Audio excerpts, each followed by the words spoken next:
Yesus, nggak mau dia jadi nanya. Bukan ke situ poinnya, bukan ke situ poinnya. Gini loh, Ini untuk jangan abu-abu sharing ini. bukan, aku kan hanya memberikan saran Don King ya.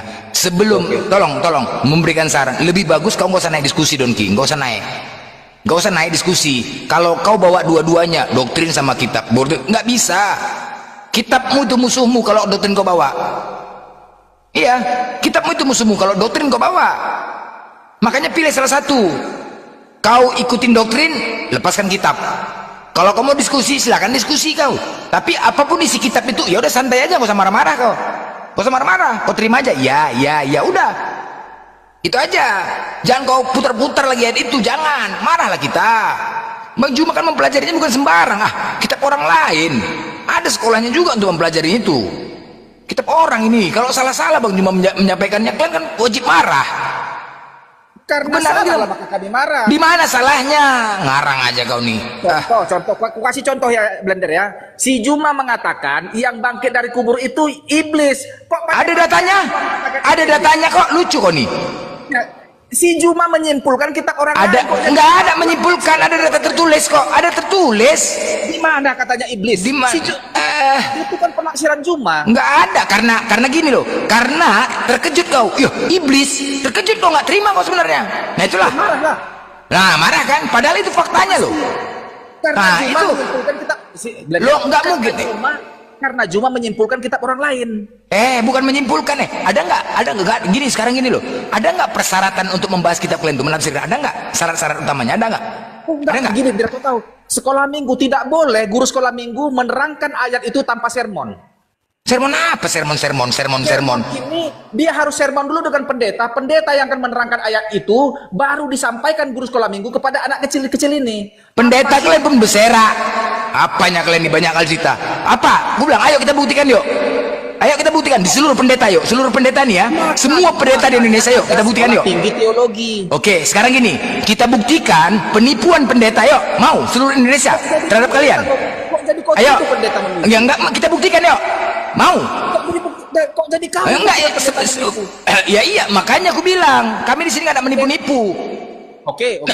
Ayo, terhadap kalian yuk. Apa? Ayo kita buktikan yuk. Oke, gini. Ayo kita buktikan, berani nggak? Berani nggak? Seluruh Indonesia dia memberikan kepada jemaat-jemaat seluruh Indonesia. Ayo kita buktikan yuk. Oke, kita buktikan. Kau sekolahmu apa? Nggak usah sekolah. Apa yang disampaikan pendeta kepada kalian tidak sesuai. Penipuan. Ayo kita buktikan yuk. Sekarang kau pendeta sarjana. Enggak mau S1 mau apa aku nggak peduli. Sekarang kebohongan terhadap jemaat. Ayo kita buktikan. Seluruh Indonesia. Kok nilai-nilai pula pendeta yang iya kita buktikan ayo, berani kita buktikan seluruh Indonesia. Nilai sarjana kok takut kau, jangan kau ngoceh-ngoceh, buktikan aja dulu lah, ayo. Berani? Nggak bisa kau membuktikan itu. Nah, ayo kita buktikan. Kenapa kau takut? Kenapa kau takut? Menilai pendeta itu dokter. Kenapa kau takut? Orang kau tukang becak, gimana kau? Macet. Ayo kita buktikan. Kalau semua pendeta itu menipu jemaatnya, ayo. Layak kau menilai pendeta. Ayo. Kita buktikan yuk. Kalau seluruhnya pendeta menipu jemaat, kalian korban loh. Kan dikasih arahan bagus, korban lah. Makanya pendeta kalian suruh ngadepin kemari. Jangan kalian. Terakhirmu apa? Nggak usah cerita pendidikan, kalian longor aja kok. Cemana pula? Nggak usah cerita pendidikan lah. Kutanya, kalau bicara pendidikan, dengar ya, ketika kalau kalian pendidikan mau S8, ketika kita tanya 1 tambah 1 tambah 1, 1 jawaban kalian, longor nggak itu? Longor nggak itu? 1 tambah 1 tambah 1, 1. Mau kalian sarjana tinggi pun, kalau sudah menghitung 1 tambah 1 tambah 1, 1 jawaban kalian, longor nggak? Longor. Banyak kali cerita, mau cemana pun juga, itulah bukti kelongoran. Nggak usah kau cerita sarjana kalau dalam hal itu. Udah pasti kita buktikan. Menemukan bom atom semua ini, bom apa yang bukan ke situ bos. Bukan ke situ, bukan. Kau dengar ya? Kau dengar? Oke, Don King, sebentar. Kau dengar. Diam kau, diam. Bukti kelongoran ini, diam ya. Aku pernah udah datang ke rumahnya orang Kristen, udah menjenguk. Itu menengok mobilnya mau dijual, udah di terasnya lah, di teras depannya itu kan. Jadi ku perhatikan anaknya nih, anak yang perempuan, ya kan, sama mamanya di dalam. Tapi duduk aku di teras depan rumahnya, teras. Dengarlah. Nak, ada PR-mu, Nak? Ada, Mak. Ya, buka lah, Nak, biar Mama kita kerjakan, Nak. PR-mu. Apa PR-mu? Matematika, Nak. Matematika, Mak. Ya, biar Mama bantu buka, Nak. Buka. Nanti biar di konten dibuka lah. Udah, mamanya nih sama anaknya. Sambil ngomong, ya kan? Sambil ini orang Kristen nih. Sambil bicara gitu. Oh, sebelum kita buka, Nak, Mama tanya dulu kok, Nak, ya, tentang Tuhan kita, Nak. Apakah Yesus itu Tuhan, Nakku? Tuhan, Mak. Apakah Bapa Tuhan, Nakku? Tuhan. Apakah Roh Kudus Tuhan, Nakku? Tuhan, Nak. Jadi berapa Tuhan kita, Nak? 3, Mak. Salah, Nak. Salah. Satu. Loh. Salah itu, Nak. Salah. Satu Tuhan kita, Nak. 1, bukan 3, katanya. Loh, cemananya Mama ini, kata anaknya masih SD kelas 5. Cemananya Mama ini nggak sekolah, aku rasa Mama ya. Enggak, Nak. 1 Tuhan kita, Nak. Tuhan Yesus Tuhan kita, Nak, katanya. Tuhan Yesus, katanya. Loh, tadi Mama bertanya apa, Mak? Iya, Mama tanya, itu 3 dalam 1, Nak. 3 dalam. Loh, Mama ini nggak sekolah, aku rasa Mama, katanya. Mama ulang ya, Nak. Ulang. Mama ulang. Oke. Apakah Yesus Tuhan, Nakku? Tuhan, Mak. Apakah Bapa Tuhan, Nakku? Tuhan. Apakah Roh Kudus Tuhan, Nakku? Tuhan. Nah, jadi berapa, Nak? 1. 3, Nak. Hah, kok 3? 1, Nakku, 1. Ya. 1, Nakku, nggak boleh pantang gitu, pantang. 1 Tuhan Yesus kita, Nak. 1 Tuhan Yesus. Ya, Mama ini nggak sekolah. Coba lah, masih kecil saja sudah diajari kebodohan. Untung anaknya pintar, aku dengar nih. Ya, coba Mama, aku tes Mama ya. Mama kayaknya nggak sekolah ini, Mak. Nah, coba Mama jawab. Mak, apakah kucing itu hewan? Hewan. Apakah burung itu hewan, Mak? Hewan. Apakah singa hewan? Hewan. Jadi berapa hewan, Mak? 3. Nah, pinternya Mama 3 hewan, Mak. Pinter Mama 3 hewan. Apa bedanya aku tadi menjawab pertanyaan Mama itu? Tapi beda, Nak. Tuhan kita bukan hewan, Nak. Bukan hewan. Waduh. Coba, itulah. Itu artinya sudah didoktrin kebodohan dari kecil kalian. Coba, anak yang masih polos, masih lugu, yang pintar, sudah diajarkan kebodohan. Jangan kau bicara iman, memang kalau bicara ilmu-ilmu lain oke lah. Tapi kalau berbicara iman, longor kalau berbicara iman. Itu fakta, Bos. Kayak gitulah. Enggak aja. 3 apa bedanya itu? Hewan. Kecuali dia menjawabnya Tuhan, hutan, hantu. Boleh 1 Tuhan. Ini Tuhan. Ya 3 lah Tuhannya. Ya kan? Ya 3 Tuhannya. Enggak usah kau berbicara pintar. Enggak. Makanya aku bilang, lepaskan doktrin kalian. Gara-gara doktrin. Ayo kita buktikan. Kalau pendeta itu menipu kalian sebagai jemaat. Ayo. Aku berani loh. Berani. Ayo. Kita buktikan yuk. Seluruh Indonesia. Berani. Itu aja. Coba perhatikan dulu. Apa hukum kasih? Coba kau. Kutanya. Kita buktikan ya. Hukum yang terutama itu hukum apa? Apa yang terutama? Max, coba kau jawab. Hukum yang terutama apa? Kasih. Coba jawab.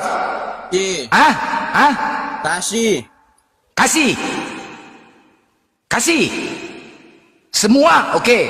Ketika ditanya seluruh umat Kristen, pasti menjawab, kasihilah Tuhanmu. Benar? Benar nggak? Hei, jawab dulu lah. Kenapa main circlen? Jawab dulu.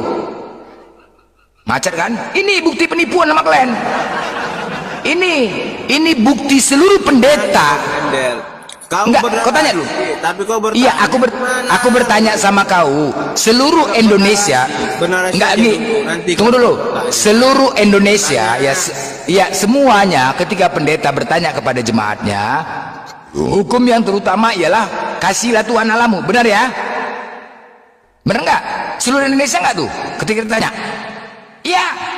Seluruh jemaat bertanya, Pak Pendeta, hukum yang terutama apa, Pak Pendeta? Kasihilah Tuhan Allahmu dengan segenap hatimu, dan dengan segenap jiwamu, dan dengan segenap akal budimu, dan dengan segenap kekuatanmu. Dan hukum yang kedua ialah kasihilah sesama manusia seperti dirimu sendiri. Tidak ada hukum lain yang lebih utama daripada kedua hukum ini. Benar ya? Itu ya? Ayo kita buktikan.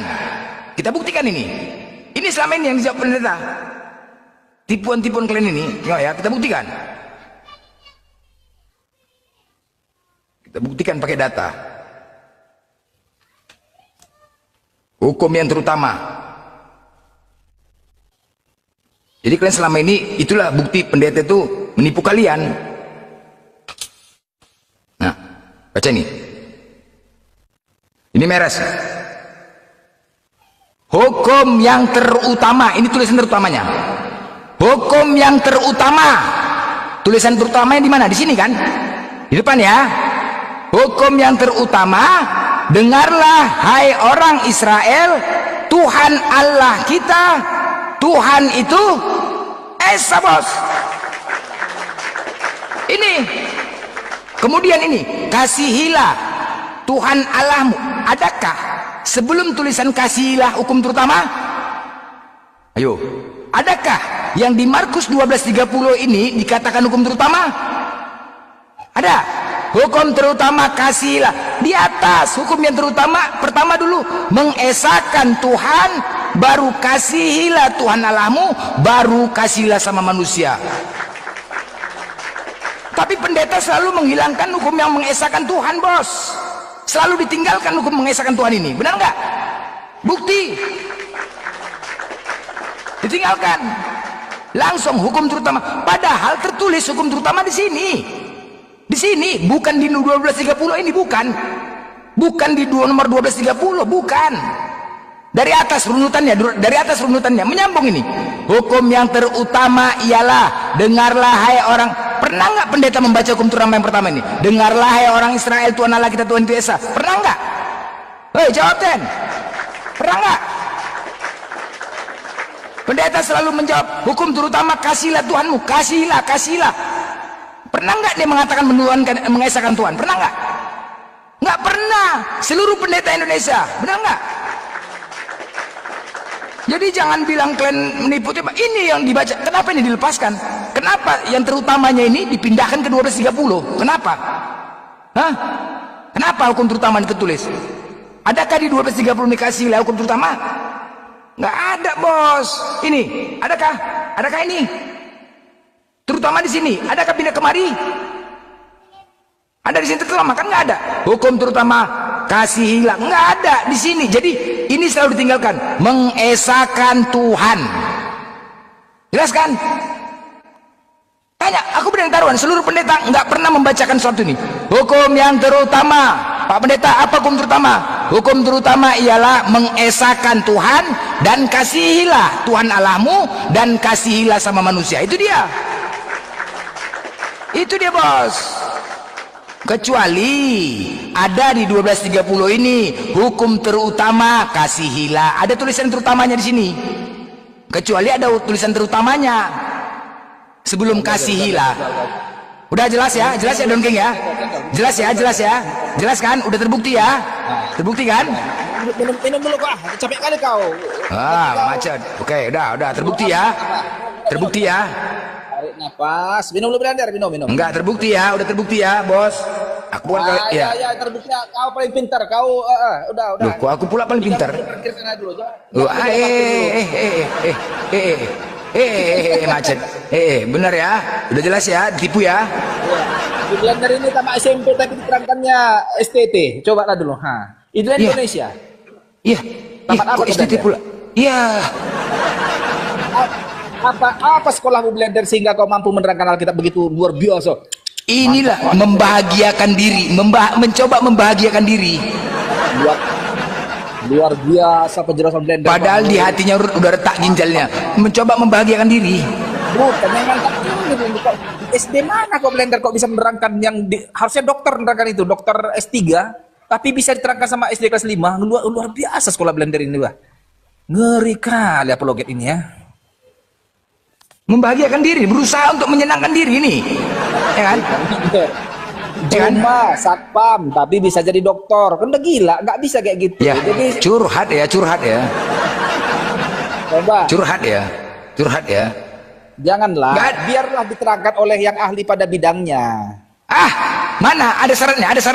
Adakah persyaratannya? Mana tunjukkan syaratnya? Mana persyaratan untuk menunjukkan kepada ahlinya? Mana persyaratan untuk menunjukkan kitab itu kepada ahlinya? Mana? Di mana tertulis? Blender. Mana tertulis? Di mana? Gini aja lah, hari Minggu Blender kundang kau di gereja kami kok khotbah ya. Don King, begini loh Don King. Untuk menyatakan sesuatu, Don King, gini loh. ketika ada orang datang ke rumah kau Don King, nah dia bawa kwitansi, oke? Dia datang pada kau, Don King, kau punya utang sama si A. Ditanya nih, bayar utang kau, utang apa kau bilang, kan gitu? Kan kau minta bukti kan, kau siapa, mana buktinya, kan begitu.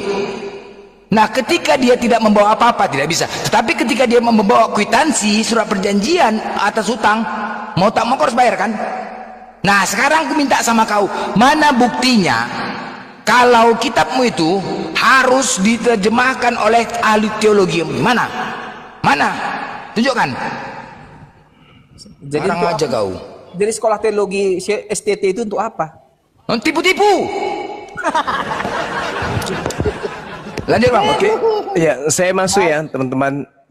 Saya informasikan ya, kebetulan rumah saya kan dekat dengan UKI Paulus, Universitas Kristen. Jadi mereka ketika masuk kuliah, ketika mengambil konsentrasi teologi, di sana itu diajarkan 3 SKS terkait dengan bahasa Ibrani, 3 SKS juga bahasa Yunani. Kemudian mereka belajar hermeneutika 3 SKS. Pengantar perjanjian baru, pengantar perjanjian lama, kemudian konsentrasi terhadap studi perjanjian baru. Di dalamnya mengkaji tentang Bible, kisah para rasul, surah Paulus, kemudian surah-surah yang cakupannya umum dan juga konsentrasi kepada kitab Wahyu. Lalu mereka ketika belajar ini, pembagian submateri ada yang disebut etika Kristen. Ada kajian pengantar filsafat, ada teologi biblika, kemudian pengantar pemahaman terhadap kitab puisi dan hikmat. Cakupannya kitab Pentatuk dan juga sejarah gereja. Jadi mereka yang belajar teologi hanya berputar di situ, secara gereja, teologi Indonesia, kemudian misi integral, studi agama-agama di luar Islam, terus kemudian budaya populer kaum muda, lalu kemudian kajian tentang formasi. Kalau di pendidikan Islam kan ada formasi dasar-dasar pijakan proses belajar mengajar tentang kaidah Islam seperti budaya, sosial. Nah kalau di teologi Kristen mereka ada juga yang seperti itu. Mereka mempelajari tentang hermeneutika, kemudian formasi spiritual, kepemimpinan dalam Kristen, terus kemudian tata cara menyusun kurikulum pendidikan Kristen, manajemen, administrasi gereja, kemudian cakupan terkait dengan sub-sub pelayanan anak, jemaat dewasa. Kau pernah nggak masuk STT, belajar di STT? Saya enggak usah kau sebut saya orang pendidikan, jadi saya paham. Pendidikan maksudku. Saya pernah nggak pendidikan. kau belajar STT? Saya ngerti. Enggak, ya saya udah menjabarkan kamu di STT itu yang kusampaikan. Tapi kau nggak masuk di dalamnya. Ya, metode penelitian apa yang dilakukan kemudian oleh sarjana teologi itu yang kita tidak tahu. Pelayanan tentang kaum muda transformatif, apa itu? Kajian-kajian yang tidak mendasar. Tunggu. Kau sarjana di bidang itu. Tidak ada kemudian spesial red terhadap kaidah ilmu dalam kekristenan itu. Enggak ada. Pendidikan terakhirmu. Sabar. Konsentrasi. Saya konsentrasi pendidikan. Oke, paham itu? Saya psikologi pendidikan. Pendidikan apa? Saya pendidikan umum. S1 saya pendidikan, 2 saya juga pendidikan. Pendidikan Paham? umum. Yes, saya pendidikan proses belajar, psikologi pendidikan umum. Gak usah ajarin saya. Saya ngerti kok. Orang dalam STT itu cuma belajar sejarah. Sabar. Orang dalam STT itu cuma belajar Islamologi, formasi spiritual, budaya populer, tentang kaum muda, studi-studi agama, misi integral, kemudian apa lagi yang dipelajari di sana itu ya? Studi perjanjian baru, studi perjanjian lama, kemudian hermeneutika, bahasa Yunani dasar, bahasa Ibrani dasar, apalagi yang dipelajari di sana? Teologi praktika, kemudian belajar teologi praktik ibadah Kristen, pelajaran pastoral dan seterusnya. Apa? Itu tidak bermanfaat dalam ilmu logika. Tidak ada di dalam kaidah-kaidah debat dialog lintas agama yang dipelajari oleh mereka. Mereka hanya diajarkan dasar-dasar, sama seperti ketika seorang guru belajar PGTK atau PGSD, sama. Nggak ada bedanya itu. Tapi untuk mengatakan bahwa mereka lebih paham Bible daripada orang di luar Kristen, no. Mereka lebih hebat Bible daripada mereka yang tidak belajar tentang teologi dalam perguruan tinggi mereka. Tidak ada itu, nggak ada. Kupanggilkan saya pendeta yang hebat teologi. Hadapkan dengan saya. Kau lidah karet aja nih. Nggak bisa, nggak bisa. Kenapa? Yang dengarkan, dengarkan saya. Yang mereka diajarkan sampai 3 SKS apa? Bahasa Ibrani, bahasa Yunani, hermeneutika, tafsir, pengantar perjanjian apanya itu? Hah? Mereka mendapatkan jalur-jalur itu untuk mendapatkan ijazah. Bukan agar mereka pintar, agar mereka cerdas. Ujung-ujungnya ketika bertemu dengan kami lebih paham. Kami yang nunjukkan Bibelnya. Baca di bab ini, di kitab ini, nomor sekian. Itu di mana Bang Seba? Itu di mana Bang Seba? Kenapa? Karena mereka hanya berbicara tentang teologi sistematika aja. Bagaimana Yesus menyelamatkan, bagaimana manusia itu dalam dosa, bagaimana Allah menciptakan. Itu aja yang diajarkan kepada mereka. Paling juga ujung-ujungnya eskatologi aja kan.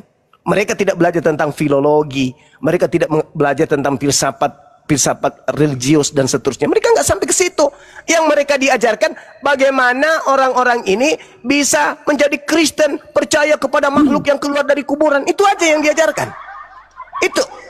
Sementara banyak dari umat Islam tidak perlu kuliah bisa bahasa Ibrani, tidak perlu kuliah bisa bahasa Yunani. Nggak perlu yang kayak gitu-gitu.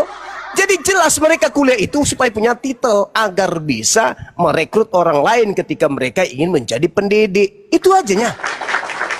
Ada yang lain? Nggak ada. Mereka malah belajar tentang Islamologi. Apa yang dipelajari tentang Islamologi di situ? Nggak ada kaidah disiplin ilmu yang mereka pelajari. Berbeda dengan ketika Anda mau belajar Islam. Islam itu harus punya benar-benar berlandaskan kepada ijazah. Bukan ece-ece. Kalau di tempat kalian apanya? Sempat nih STT. Terus kalau sudah STT itu dia paham Bible? Enggak. Enggak. Kenapa? Karena Bible itu bukan menghantarkan diri. Bible itu bukan menghadirkan diri untuk dikaji. Bible itu hanya untuk dipercayai tok, bukan untuk dikaji. Bible kalau untuk dikaji, maka Bible dari awal pondasinya tidak akan menghilangkan ori teksnya. Paham? Kalau Bible itu pasang badan untuk dikaji, tidak akan menghilangkan ori teksnya. Justru karena dia berpindah-pindah dari bahasa ini ke bahasa ini, ke bahasa ini, ke bahasa ini, ke bahasa ini, bahasa ini ke bahasa ini, bahasa ini ke bahasa ini, maka yang dipelajari bukan tentang struktur, pondasi, disiplin ilmu yang ada dan bersumber dari Bible itu sendiri. Enggak. Bang. Tapi yang dipelajari adalah bagaimana bisa membawa orang kepada jiwa-jiwa yang terima makhluk yang keluar dari kubur. Itu aja. Makanya Kristen itu dianut bukan dari hasil proses berpikir. Kristen itu dianut karena keturunan. Bukan karena kerangka berpikir. Bukan karena ilmu pengetahuan. Orang menjadi Kristen tapi karena doktrin dan dogma. Ingat ya, ingat ya. Memang dengar. Yang dipelajari memang di situ ada kepemimpinan Kristen, ada hermeneutika di dalam belajar Kristen, ada strategi pembelajaran, teologi dan pelayanan pastoral, ada kemudian sama seperti kami bagaimana praktek di dalam ibadah. Mereka juga ada praktek ibadah Kristen, ada teologi praktika, ada berpikir kritis, ada metode penelitian, belajar tentang bagaimana mengembangkan masa hidup dalam kekristenan. Lalu mereka berbicara tentang apa itu ya, sejarah kekristenan itu sendiri, kemudian ibadah dan transformasi. Pokoknya banyak, tapi tidak ada satupun disiplin ilmu yang menjadi kajian baku untuk orang mengetahui ini kenapa ini Tuhan melayang-layang. Itu disiplin ilmunya kayak mana untuk mengkaji itu? Itu nggak ada. Nggak ada. Pengecut.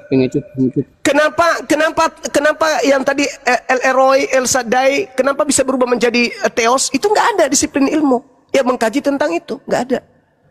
Tidak ada seperti kita nahwu, sharaf, balaga, i'rab, mantik. Nggak ada. Mereka, ya itu dia. Bagaimana kemudian mereka menjadi orang yang bisa menjadi pemimpin, bagaimana bisa menjadi pengkhotbah pastoral dan seterusnya. Ya tergantung disiplin ilmu yang mereka pilih. Apakah mereka konsentrasinya tentang ibadah, apakah mereka konsentrasinya tentang pendidikan Kristen, tergantung.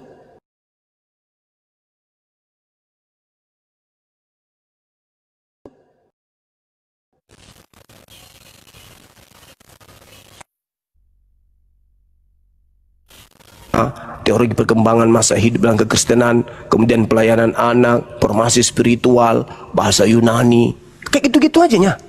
Pengecut lawan Edis Gulurani. Setan pun kau bawa ke sini, apalagi kalau cuma anak setan, aku nggak takut. Begitu saudara, jadi jangan Anda bersembunyi di balik apa ijazahmu, apa legalitasmu, apa validasimu, backgroundmu apa, dasarmu apa, berbicara tentang Bible. Hei, saudaraku, lebih sulit mengkaji kitab atau buku rumusan-rumusan kimia daripada Bible.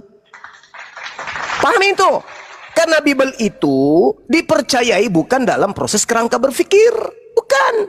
Tapi imani saja, ketepak, imani saja, percayai saja, yakini aja. GP, kau jangan banyak tanya. Lu banyak tanya, Roh Kudus keluar darimu. Itu. Jadi jangan kau mengatakan, kenapa sih orang Kristen itu, Islam itu lebih ini? Pakai otak lu, pakai. Orang masuk sekolah teologi itu tidak mendalami bahasa dasar. Selayaknya Al-Quran mereka mempelajari bahasa dasar. Kenapa dia fathah? Kenapa dia kasrah? Kenapa dia sukun? Kenapa dia tanwin? Kenapa begini? Itu dipelajari semua itu. Dipelajari plak. Oh ini, jadi ini ketemunya di sini. Oh dia ketemu. Akhirnya lengkaplah Al-Quran itu disebut kitab suci kalamullah. Karena kenapa? Cakupan-cakupan yang muncul di dalamnya itu yang dipelajari. Kenapa dia harus hurufnya kasrah? Kenapa fathah? Apa yang mendasarinya? Oh ini merujuk kepada siapa? Bagaimana kemudian tafsirnya? Tafsir apa yang mau kita pakai? Hadisnya baku nggak untuk dijadikan sebagai sumber? Dipelajari. Itu kalau di Kristen enggak. Itu tadi yang kusampaikan. Begitu Anda masuk, maka diajari strategi pembelajaran, sejarah gereja, teologi sistematika, studi perjanjian baru, studi perjanjian lama, pengantar perjanjian baru, sejarah gereja, teologi dan pelayanan pastoral. Itu aja yang dipelajari sampai selesai. Oh, lulus STT, sekolah tiga Tuhan. Sekolah teologi apa itu? Sarjana teologi. Sekarang gini. Masih Gimana? banyakkah orang Islam yang tidak paham Al-Quran itu? Nggak ngerti dia apa yang bacanya? Umat Islam ketika mereka mau paham, aku tanya nih, sampaikan, ketika mereka mau paham tentang kitab suci Al-Quran, mereka baca terjemahan. Ketika mereka tidak mau paham, mereka hanya menggunakan bahasa asli. Contoh, Alhamdulillahi Rabbil Alamin. Dapat pahala nggak? Dapat pahala. Ada nggak kemudian? Ada nggak kemudian manfaat bagi dia? Ada. Apa itu? Mereka menyembah kepada Allah tanpa menyekutukan yang lain. Mau nggak mereka membaca yang nggak dimengertinya? Al-Quran ketika dibaca itu sudah mendatangkan pahala. Itulah bedanya. Jadi kalau Bible kau baca sampai mulutmu robek nggak mendatangkan apa-apa. Kalau di Islam kaidahnya membaca Al-Quran itu mendatangkan pahala dan menenangkan hati. Tuh. Orang tidak mengerti. Mungkin kau membaca sesuatu yang tak kau pahami. Oh bisa. Itu kaidah Quran. Apa gunanya? Gunanya untuk menenangkan hati dan mendatangkan pahala. Mendatangkan pahala. Kalau orang Islam membaca Al-Quran, itu mendatangkan pahala dan menenangkan hati. Meskipun mereka tidak mengerti apa yang mereka baca, tapi paling tidak ketika mereka membaca Quran, mereka sadar kalau mereka sedang membaca firman Tuhan. Habis sekali waktu itu membaca apa yang tidak dipahami. Wah, saya sudah mengatakan sama saudara, ketika mereka ingin paham, mereka tinggal buka terjemah. Sekarang kalau orang Kristen baca terjemah supaya mereka paham apakah ini berasal dari Yesus atau tidak, mereka harus baca apa? Kong kali kongkong. Umat Islam mendengarkan. Di sini ada 1000 lebih mendengarkan saya baca Quran. Alif Lam Mim. Allahu la ilaha illa huwal hayyul qayyum.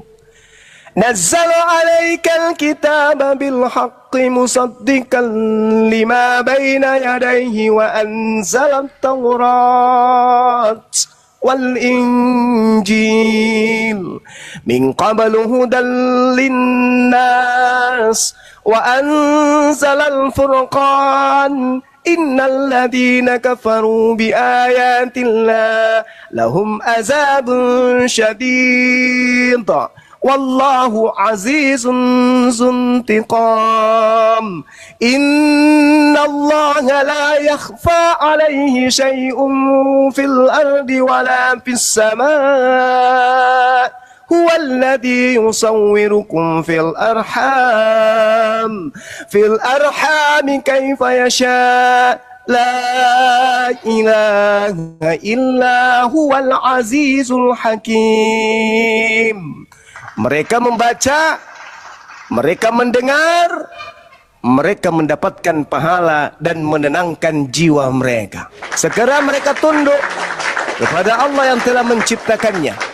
Kaidah dalam Al-Quran, innamal mu'minuna alladhina idza dzukirallahu wajilat qulubuhum wa idza tuliyat alaihim ayatuhu zadatsum imana wa ala rabbihim yatawakkalun. Tanda-tanda orang beriman adalah mereka ketika mendengarkan nama Allah, bergetar hati mereka. Dibacakan ayatnya, maka tertegun hatinya, tunduk takut kepada sang penciptanya. Dah. Nah sekarang kalau saya baca Bibelmu, apa yang bisa saya dapatkan? Ini Dan di hadapannya, berdiri 70 orang tua kaum Israel dengan Yasanya bin Safan di tengah-tengah mereka, masing-masing memegang bokor ukupannya. Di tangannya ada keharuman dari asap ukupan itu naik ke atas. Apa itu? Apa yang bisa kudapat di situ? Apa yang bisa kudapat? Kutambahkan dikit bang. Mereka bersundal pada masa mudanya. Di sana susunya dijamah-jamah dan dada keperawanan dipegang-pegang. Lanjut. Kita diskusi apa mau ceramah? Kalau nggak turun. Apa yang bisa kudapat di situ? Apa yang bisa kudapat di situ? Enggak, kamu ini mau diskusi apa mau ceramah? Lo kok ceramah? Saya kan ditanya. Tadi baca-baca Al-Quran, mudah menghafal, artinya nggak tahu. Itu apa? Lah, umat Islam kalau mau tahu tinggal baca artinya kan. Sekarang kalau kau mau tahu, sekarang kalau kamu mau tahu, sekarang kalau kau mau tahu ucapan Yesus itu, yang tak tahu artinya. Tadi kan udah kubilang samamu. Tadi sudah kubilang samamu untuk menenangkan hati. Membaca Al-Quran untuk menenangkan hati. Untuk menenangkan hati dan mereka ketika membaca Quran sudah mendapatkan pahala kebaikan. Ya. Jadi hanya menghafal dapat pahala gitu. Yes, benar sekali. Benar sekali. Berapa pahala berarti dengarkan. Berarti ketika di dalam ajaran agamamu dengarkan. Berdasarkan dengan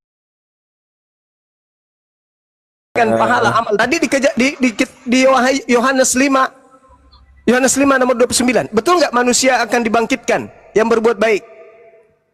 Apa kata Yesus? Perbanyaklah harta surga, sebab harta surga tidak lekang dimakan karat. Apa harta surga itu? Amalan baik. Umat Islam membaca Quran, amalan baik. Kristen baca Bible, apa itu? Apa itu tadi yang dibaca sama Bang Blender? Orang baca Bible bisa apa Bang Blender?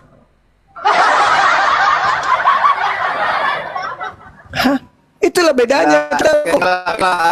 Sekarang begini saudara Max. Bekerja dulu ya. Saudara Mas. Ketika kemudian Al-Quran saya dibaca terjemahannya oleh umat Islam, Allah tidak ada Tuhan selain Dia yang hidup menerus. Kemana mereka? Izin dulu aku turun. Nggak ada, ini ceramah, ini bukan diskusi. Loh, saya ditanya makanya saya menjawab.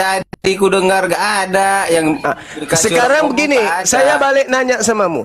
Kalau Anda ingin mengetahui ucapan Yesus yang asli itu, cara Anda gimana? Perkataan Yesus. Ya, yang asli. Cara Anda mengetahui ucapan Yesus yang asli itu yang mana? Saya tanya lagi, Yesus apakah masih ada sampai saat ini? Saya ulang lagi. Tanya dulu itu. Saya ulang lagi. Apakah Yesus ada saat ini? Ketika Anda ingin mengetahui ucapan Yesus yang diucapkan ketika menyampaikan firman Tuhan di tengah Bani Israel, apa yang Anda lakukan? Pertanyaanmu tadi, apakah Yesus masih ada sampai saat ini?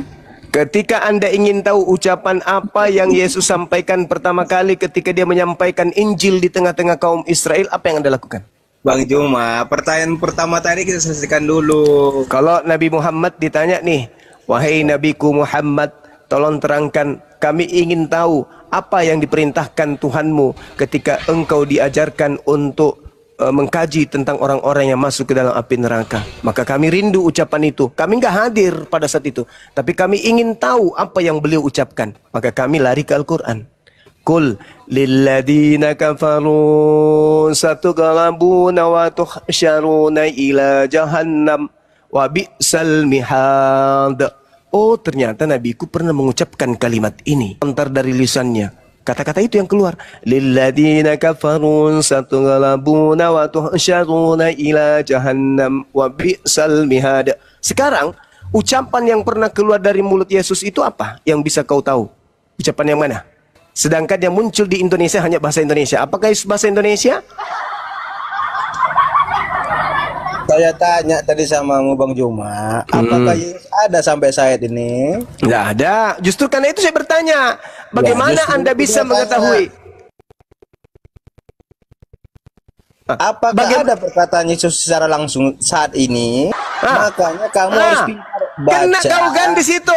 Jadi lewat bagaimana? Alkitab. Pertanyaan saya, Di situ bagaimana ada cara perkataan Anda bisa Yesus. mengetahui bahwa ini terjemahan sudah betul sesuai dengan yang keluar dari mulut Yesus? Gimana Anda bisa tahu?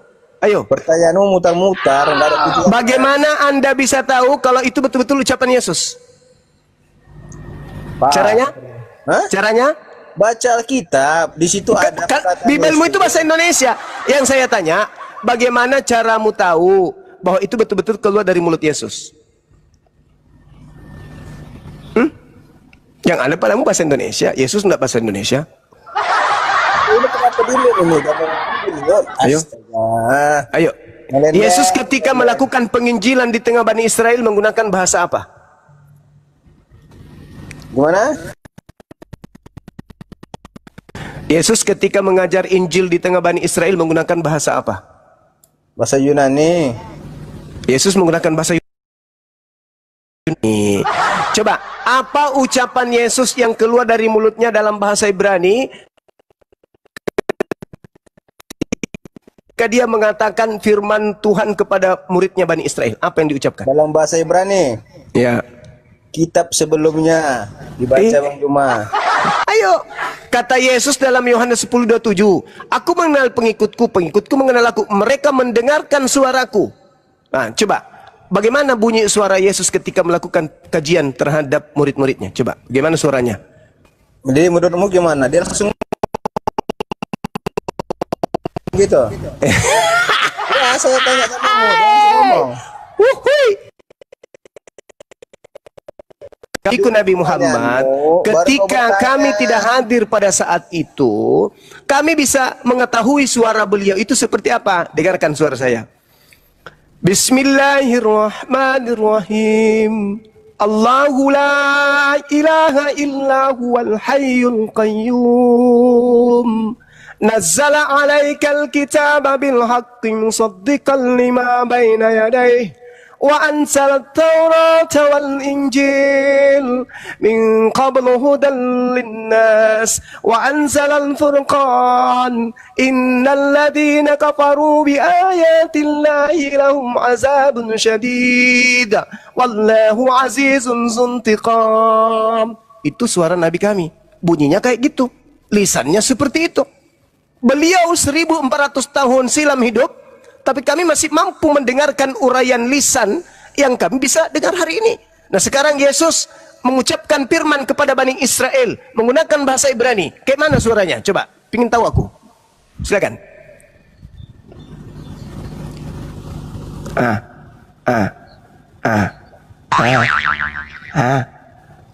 Marilah kita memuaskan birahi. Blender. Komitmen aja ada blender. Kemana? Kalau diskusi itu diskusi sehat. Nah, jangan Halilintar. karena kalau kau punya room komitmen orang. Iya, bukan. Maksudnya kau nggak nyambung. Lebih bagus. Kamu di Rukiah lagi. Don King dari Rukiah tadi lari dia. Marilah kita memuaskan birahi hingga pagi hari dan bersama-sama menikmati asmara. Apa Rukiah itu blender? Apa? Udahlah, kau mau langsung let's go. Aku tanya dulu, kau bilang tadi Rukiah itu apa? Kau pikir dunia ini perdukunan? Rukiah. Rukiah itu kalau kita berbicara rukiah itu metode penyembuhan, cara penyembuhan Lewat dengan cara mendoakan orang yang sakit akibat akibat daripada mereka itu mungkin kerasukan makhluk gaib, kerasukan setan, roh jahat, itu mereka dirukiah. Jadi rukiah itu ya dibacakan doa-doa. Kami ketika berdoa, coba ya bahasa Quran boleh. Inna Allah la yakhfa alaihi syai'un fil ardi wala fis sama. Huwa alladhi yusawwirukum fil arham kaifa yasha. La ilaha illa huwal azizul hakim. هو الذي أنزل عليك الكتاب منه آيات محكمات هن أم الكتاب وأخر متشابهات فأما الذين في قلوبهم زيغ فيتبعون ما تشابه منه ابتغاء الفتنة وابتغاء تأويله وما يعلم تأويله إلا الله والراسخون في العلم يقولون آمنا بكل من عند ربنا وما يذكر إلا أولو الألباب ربنا لا تزغ قلوبنا بعد إذ هديتنا وهب لنا من لدنك رحمة إنك أنت الوهاب إنك أنت الوهاب ربنا إنك جامع الناس ليوم لا ريب فيه إن الله لا يخلف الميعاد إن الذين كفروا لن تغني عنهم أموالهم ولا أولادهم من الله شيئا وأولئك هم وقود النار. Nah itu jinnya bisa keluar tuh, terlempar sampai di gereja.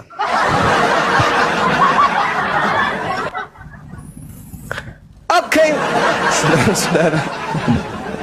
Ya, itulah tadi kan udah dikatakan ketika dengar lantunan ayat Al-Quran Bang Juma baca, ketenangan yang kita dapat, ketenangan ya.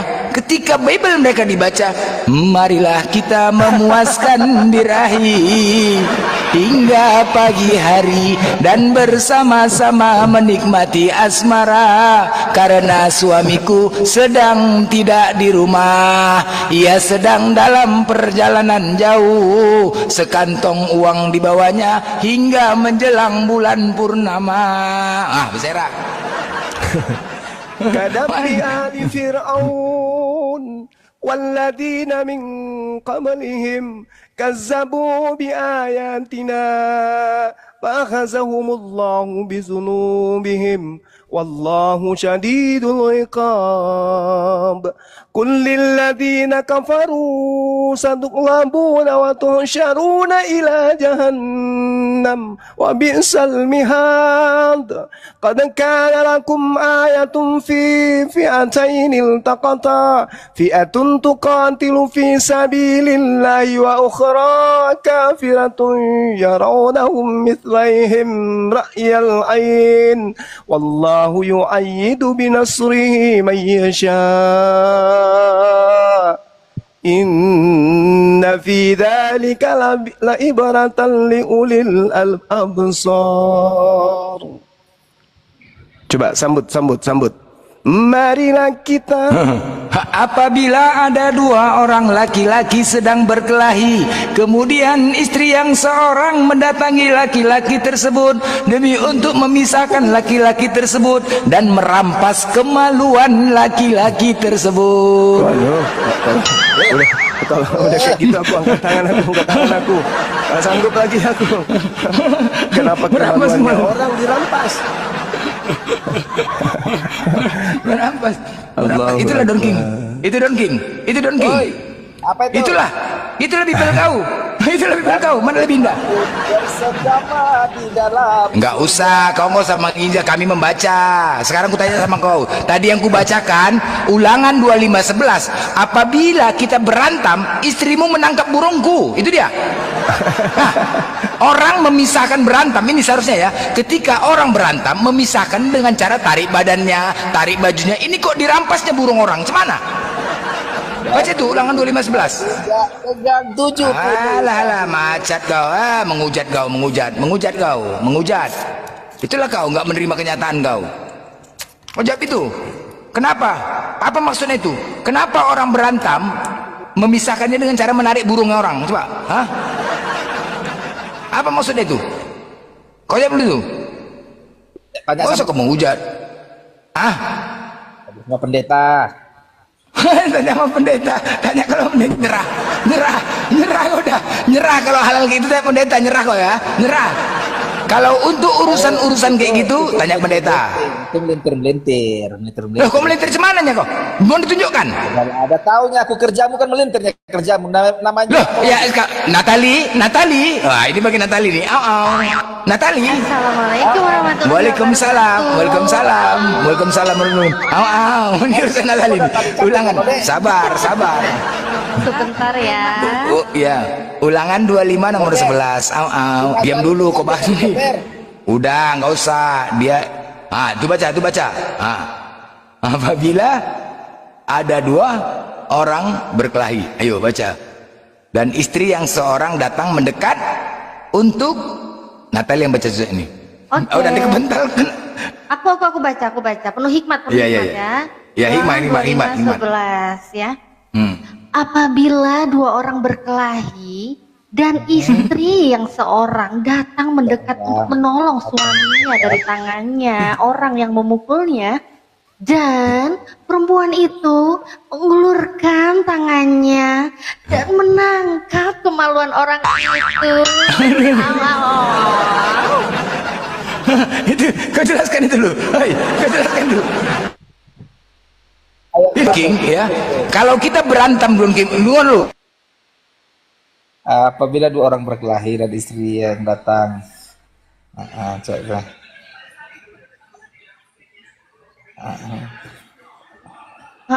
Apa bang? Melintir aja kerjanya.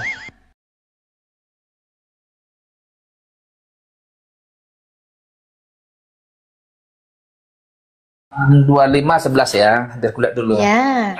Ayatnya biar jangan.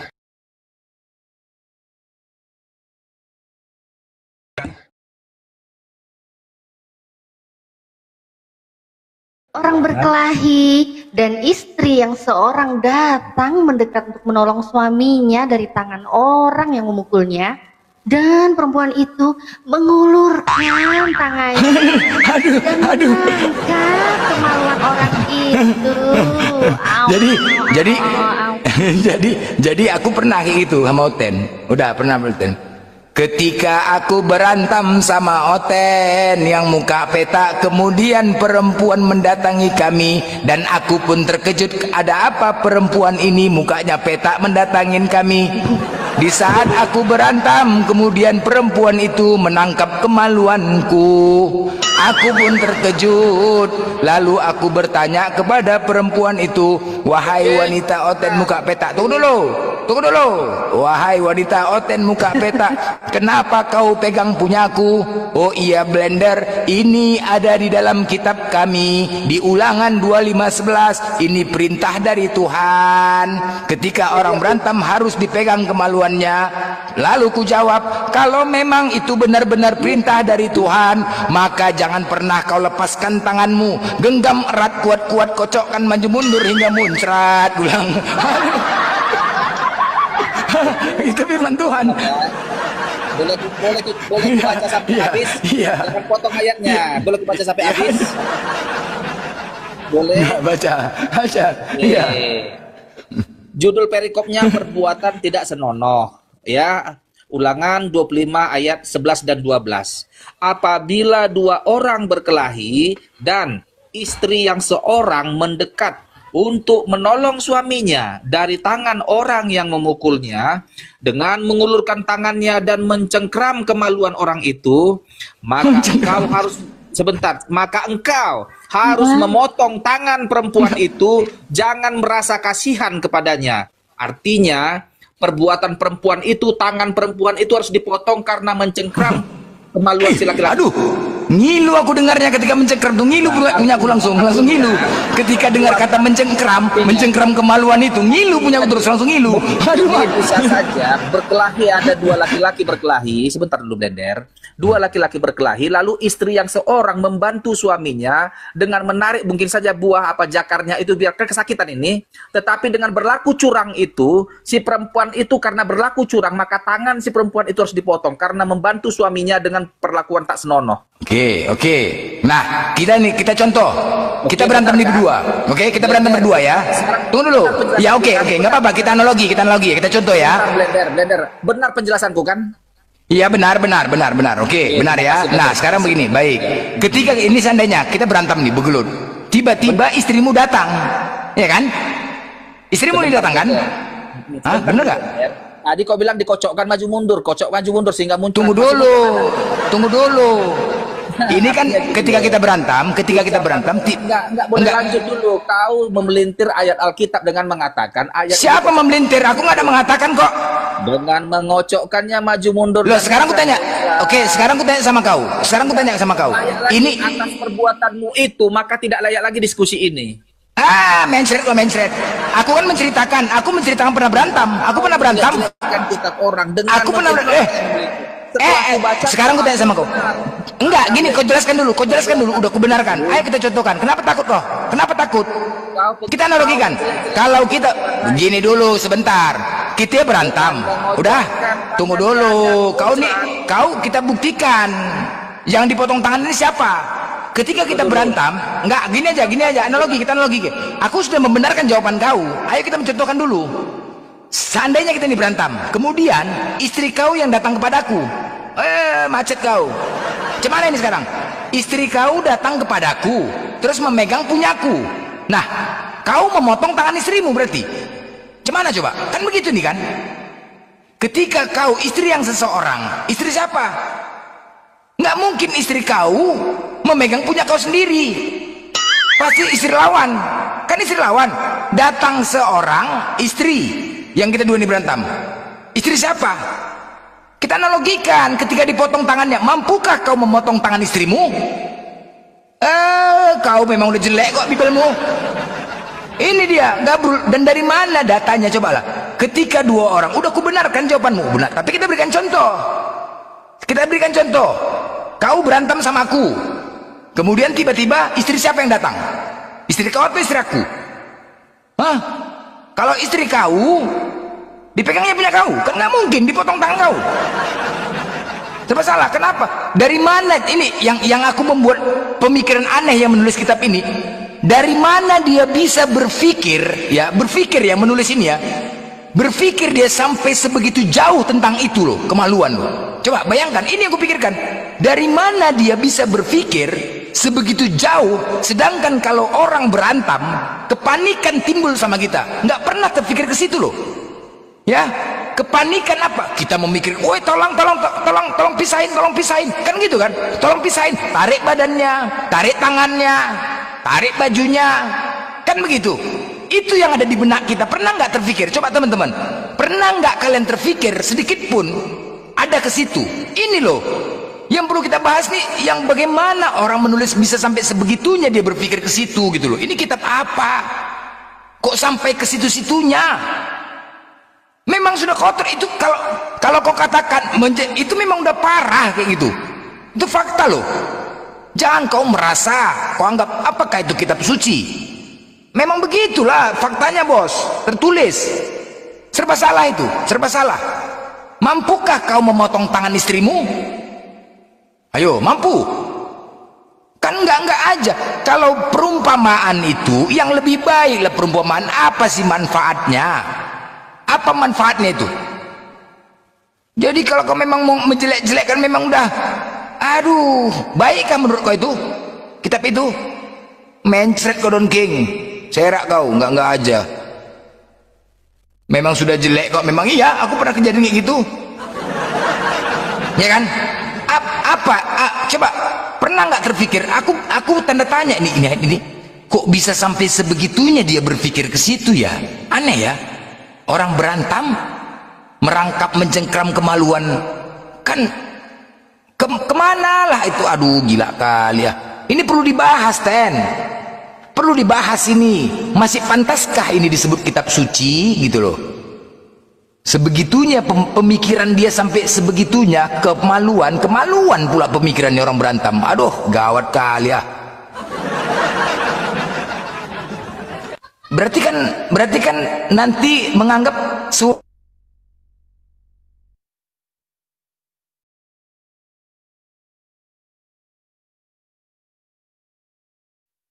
oh iya ya, benar ya, dipegangin punya orang kayak gitu. Cemana coba dibaca, woi, cemana? Gak ngarang aja.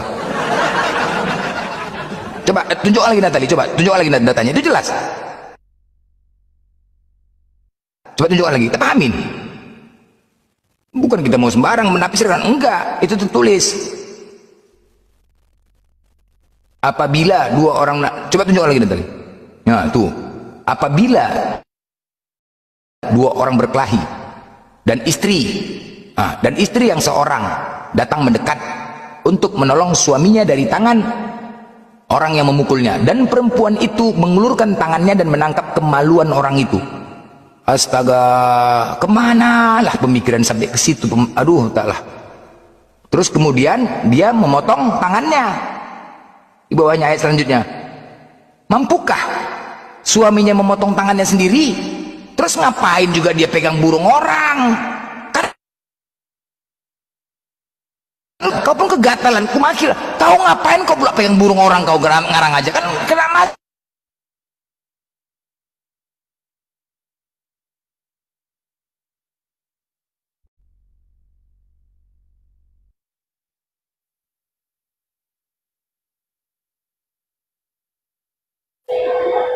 Suara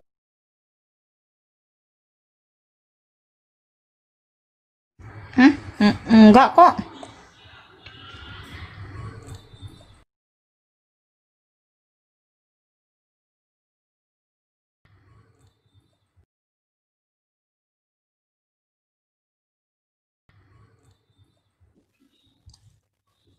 Nah, ngelek, ya kan?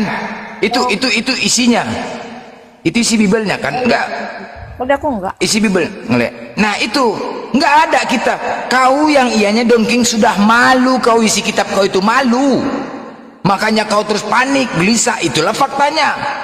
Kau hina-hina, kau jelek-jelek. Loh, memang ada enggak saja kau macam orang bodoh aja kita, macam orang bodoh aja kau buat. Enggak saja. Kalaupun kayak gitu, bini aku berantem, kumaki lah biniku. Kau pun kegatalan, kau ngapain pula kau pegang burung orang? Kan ada otak kau tuh. Hah? Iya bang, daripada kau dipukuli bang, daripada kau dipukulinya. Loh, kau dipukulinya kau pengen burung orang kau, nggak aja kau. Langsung lah kita berpikiran, dicengkramnya, aku cengkram biar langsung, berarti kau ada selingkuh sama dia kan, jadi masalah kan, ha? Berarti kau ada, kenapa kau pengen burung dia? Musuhku itu, kau pengen, berarti kau ada selingkuh sama dia. Wah, langsung kemana-mana pikiran kan, langsung kemana-mana pikiran kita. Kan aja cemana lah itu, enggak. Terus kemudian kalau melakukan seperti itu, potong tangannya. Terus mampukah aku memotong tangan istriku? Kan enggak aja, nggak mungkin ku potong tangannya gara-gara megang burung orang. Ku maki lah, kau pun gatalan kali, kau ngapain pula? Kau masih bisa tarik bajuku, menjerit-jerit, kau minta tolong sama orang, "Bang, tolong pisahin, tolong pisahin." Atau kau tarik badanku, tarik badan yang musuhnya itu berantem sama aku. Kau tarik tangannya, kau tarik badannya. Masih bisa dengan cara lain. Tarik bajunya. Kenapa kau berpikir burung? Ya kan? Kenapa kok sampai ke situ pemikiran kita lah? Aduh, gila kali ya. Yang nulis ini sampai ke situ pemikiran dia. Ini menjadi acuan.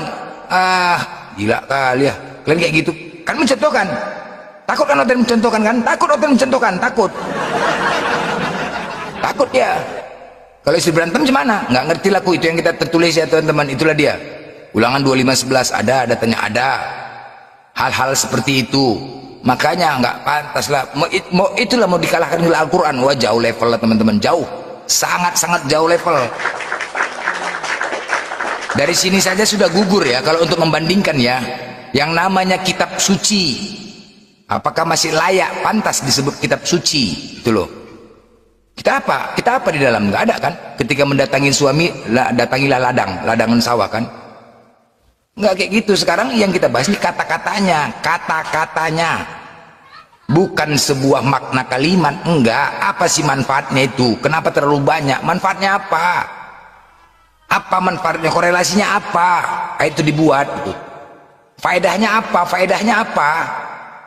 Apakah semuanya di dunia ini orang manusia pelaku pezina semua? Hah? Itu loh, apa faedahnya? Apakah pantas dikatakan kitab suci? Suci itu kudus.